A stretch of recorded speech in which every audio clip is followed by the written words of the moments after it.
Hi, it's Kamil here. I hope you all have a nice weekend, and let's talk about All the Pretty Horses by Cormac McCarthy. I'm sorry about the lighting, but it's raining all day long, so this is what we have to work with. All the Pretty Horses were McCarthy's breakthrough novel. It was released in 1993 and in the same year won National Book Award and sold out in around 1 million copies. That says something, especially considering the fact that previous McCarthy's novel, the one that I consider right now, works of major importance as for American modern literature, was selling in around couple of thousand copies. This one alone sold out in around million in the year that it was released. What is All the Pretty Horses then?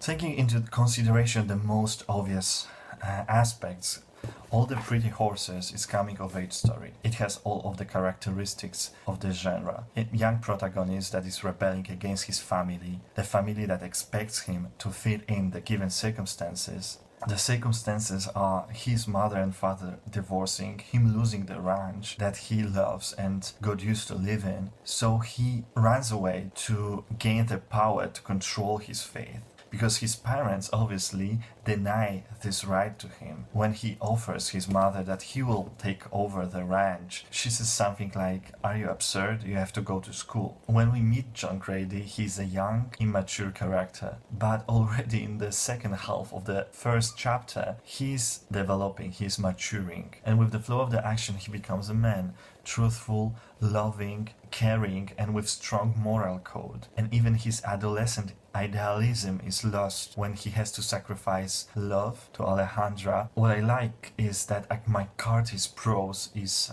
fitting the setting. For the most part of the book, the action takes place on the prairies, and his prose is dry, clean, very slow moving, while in the third chapter, when the surrounding changes, we have almost a different book, plot driven, fast, a page turner for a couple of dozen of pages. I think what I liked the most in this book was McCarthy's playing with the genres. We have a western, but unlike westerns, our protagonist is not able to win the girl, to win the rancho, to outwit his enemies. Even El Captain, taken hostage by him, is then taken over by the men of the country. So Grady is not able to take full revenge on him. And then we have a romance. Two young kids in love with each other. She is from higher society class, he is poor but noble and brave, and the romance develops with some complication like every romantic story. And then we have a pig. He declares love, but in return Alejandra expresses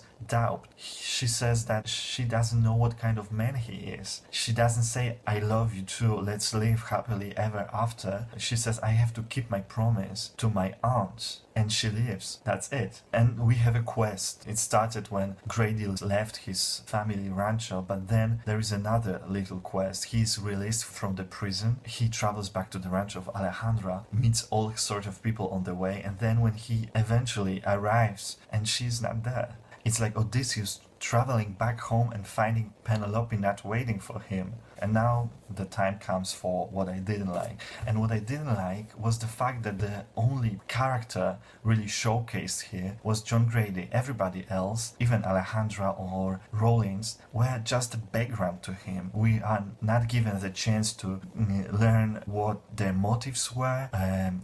Even Rollins leaving the house, the reason for that is very vague. He was bored, or the only character basically that was given the voice was John Grady, and apart from that, in third chapter, if I'm not mistaken, Doña Alfonsa. And I love this part. I think she was the most complex and interesting character, and I really regret that she wasn't showcased more in the story. And now the worst part, the end of the book. I really didn't like it. The process and the whole story at the end when John Grady explains his motives. I know that he was looking for it to explain himself. He tried to do it in front of Doña Alfonsa. She never gave him the chance, but it was so didactic, so in a lecture manner. And this whole purity of John Grady character was annoying for me. I know maybe I'm too cynical, but I found it wasn't real.